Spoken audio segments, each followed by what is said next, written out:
Now, in the 2016-2017 Global Competitiveness Report released yesterday by the World Economic Forum, Rwanda was seen as the most improved nation in sub-Saharan Africa, rising 6 places to 52. Kenya climbed to 96, Ethiopia held steady at 109, while Nigeria slipped 3 to 127. Let's discuss this report with an economist and Africa specialist at the World Economic Forum, Roberto Croti. Good afternoon, Roberto. Thank you for joining us on the program. Now, sub-Saharan Africa's competitiveness generally is said to be weak. What are the factors, the major factors that drove growth there?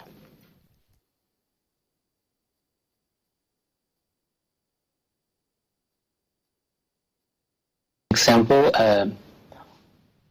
in a sample of 20 countries in sub-Saharan Africa, in a sample of 31 countries in sub-Saharan Africa, 20 of them have today a weaker macroeconomic environment compared to 1 year ago, and that's certainly due to the pressure on commodity prices, but also on weakening other trading partners. Now, though Rwanda is number 3 amongst the top 10 most competitive countries in sub-Saharan Africa, and it's also seen as the most improved. What has driven Rwanda's economic growth to earn this status? Rwanda in the last 4 or 5 years has been on a improving trend, together with Botswana as well. We have observed this year as another improved economy, and these countries have done a lot of efforts to improve their human capital and infrastructure, especially, and some particular effort on ICTs and quality of education as well. Now let's look at Nigeria. It slipped 3 places to 127th. The report noted that part of the reason is the restriction on access to the interbank market despite the liberalization of the FX market. Now, does that mean that the FX market liberalization policy has done Nigeria more harm than good? What is your general assessment of this policy? We have seen in general that the financial development has declined a little bit, and certainly there has been some pressure on the banks. That could also be due to spillovers from the macroeconomic stability and increasing inflation and other general conditions. But we have seen declining ease of getting credit from businesses. Now, looking at the banking sector in general, what is your assessment?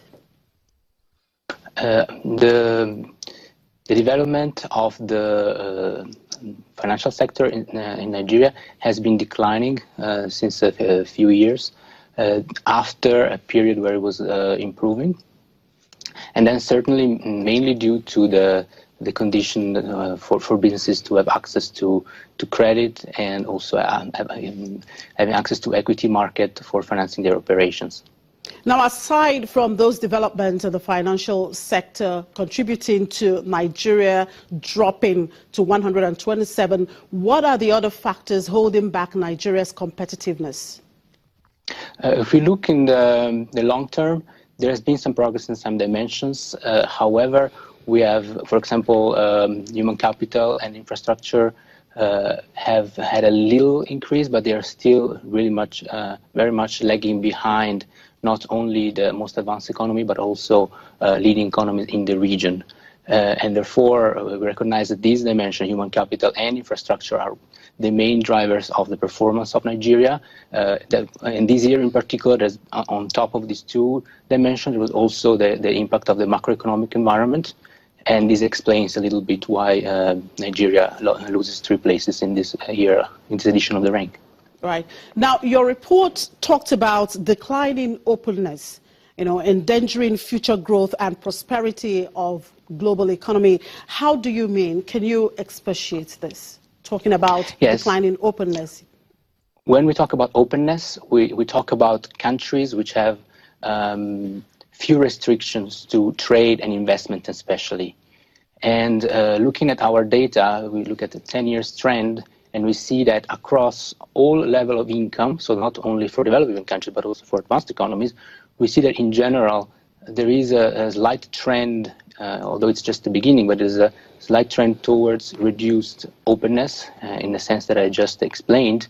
And that's mainly been done through non-tariff barriers and also restrictions to investment to some extent. Now, every year, the World Economic Forum comes up with this competitiveness report. How does WEF ensure that the government of these countries, particularly those that are not doing well, do the right thing to push their economies forward? We use this report, and the reason why we launched this report is really to provide a platform for a discussion in the country. We really hope that benchmarking progress will give an impartial instrument for all actors in each of the economies that we assess to move up the agenda, the development agenda, to make progresses. All right, what's your general outlook for Africa's economy? We've seen that there has been, if you look at the long-time trends, there has been major improvement on some dimensions, especially on education and ICT development. However, we still see that productivity, that at the end of the day what drives prosperity in the countries, is still lagging behind in most of the countries.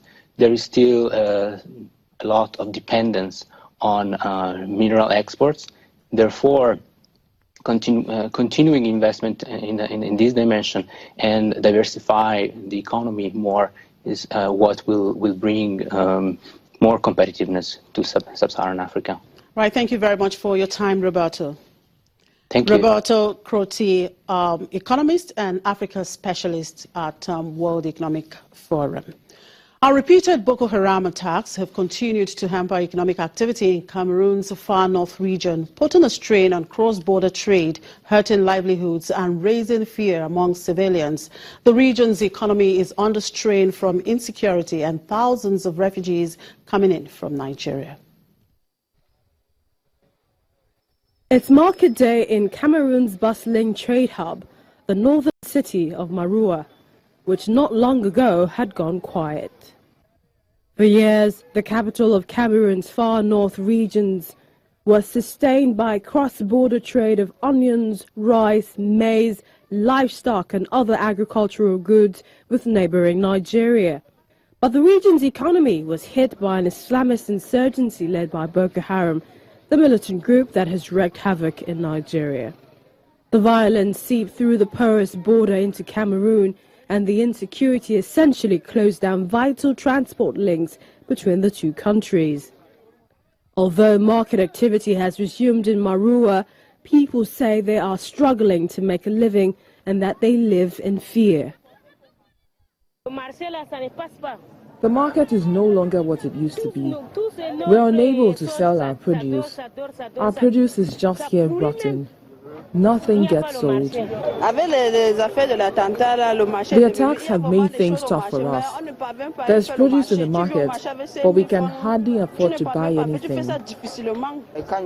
All of this is because of Boko Haram and their attacks, which have blocked trade and transport. So, now people are scared to come to the market because of fear of the attacks.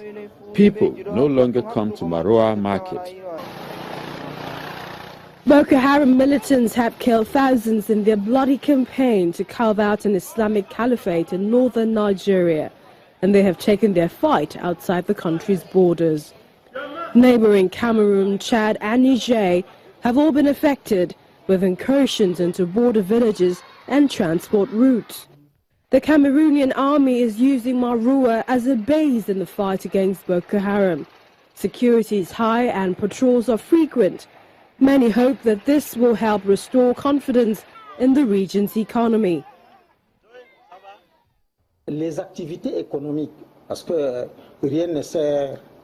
Economic activity is slowly picking up, but things are still expensive and many people can't afford them. But thank God, things are picking up again, little by little. And when you walk around, you can see that things are picking up and that people are once again hopeful that things are going back to normal. But the fight is not over. Neighboring countries affected by the insurgency are now scrambling to find a solution.